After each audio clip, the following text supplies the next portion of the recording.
शिव पुराण शिव और सर्प के अबूझ रिश्ते। भगवान शंकर जिसके आराध्य हों या फिर अगर कोई साधक भगवान शंकर का ध्यान करता हो तो उनके बारे में कई भाव मन में प्रस्फुटित होते हैं।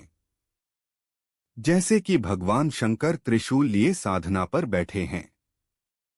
उनका तीसरा नेत्र यानी भ्रिकुटी बंद है। उनकी जटाओं से गंगा प्रवाहित हो रही है। उनका शरीर समुद्र मंथन के समय विषपान करने की वजह से नीला दिख रहा है। भगवान शंकर की जटाओं और शरीर के इर्द गिर्द कई सांप लिपटे हुए हैं। शिव के मस्तक पर एक ओर चंद्र है तो दूसरी ओर महाविषधर सर्प भी उनके गले का हार है। उनके परिवार में भूत प्रेत, नंदी, सिंह, सर्प, मयूर व मूषक सभी का संभाव देखने को मिलता है। साधन क्रम में विचार सागर में कई विचारों का आगमन होता है। भगवान शंकर के बारे में कई कथा कहानियां पुराणों, धार्मिक ग्रंथों में वर्णित है। उनसे जुड़ी कई कथाएं साधकों को उनसे जोड़े रखती है और साधकों के लिए वह प्रेरणादायी भी है। पौराणिक मान्यताओं में भगवान शंकर और सर्प का जुड़ाव गहरा है, तभी तो वह उनके शरीर से लिपटे रहते हैं। यह बात सिर्फ मान्यताओं तक ही सीमित नहीं है, बल्कि यह इस कलयुग में भी हकीकत में परिलक्षित होती दिखती है। यूं तो भगवान जनता जनार्दन के लिए अपनी कृपा बरसाने में अति दयालु है, लेकिन कहते हैं कि अगर आपको भगवान शंकर के दर्शन ना हो और अगर सर्प के दर्शन हो जाएं तो समझिए कि साक्षात भगवान शंकर के ही दर्शन हो गए।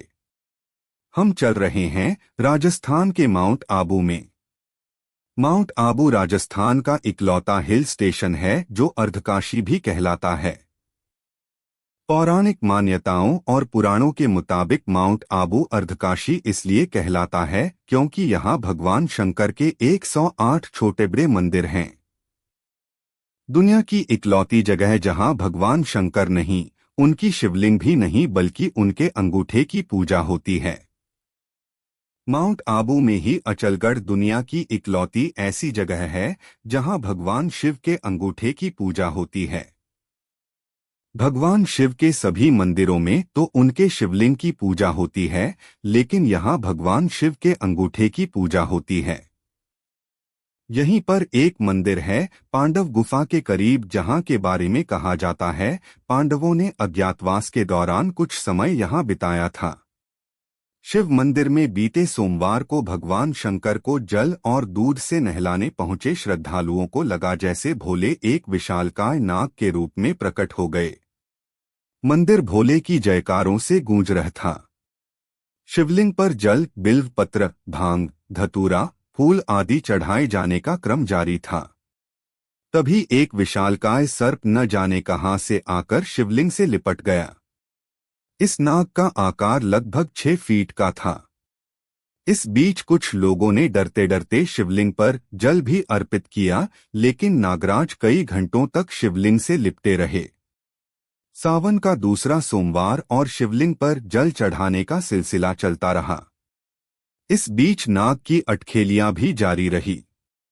वह कभी शिवलिंग के ऊपर बैठता तो कभी शिवलिंग की चारों तरफ लिपटकर बैठ जाता।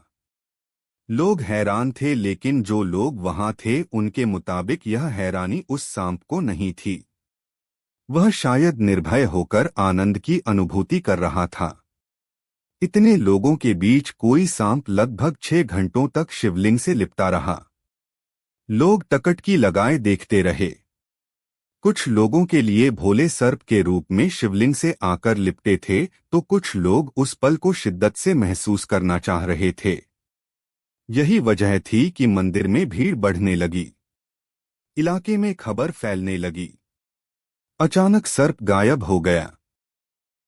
वहां श्रद्धालुओं के चढ़ाए पुष्प और फल तो दिख रहे थे, लेकिन सर्प नहीं।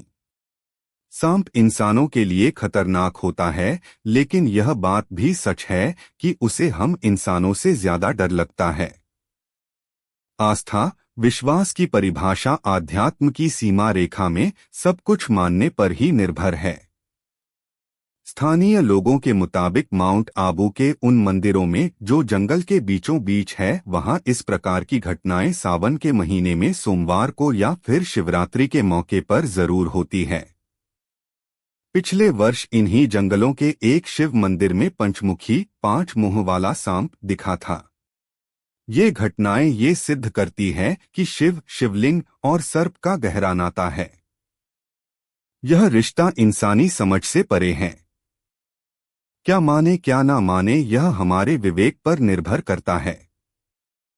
कुछ लोगों के लिए यह भोले का रूप हो सकता है तो कुछ के लिए कोरा अंधविश्वास। लेकिन यह बात सोचने पर जरूर विवश करती है कि हजारों की भीड़ में एक सांप 6 घंटे तक शिवलिंग से कैसे लिपटा रहा, वह भी भोले के जयकारों और मंदिर में बजती घंटियों के बीच।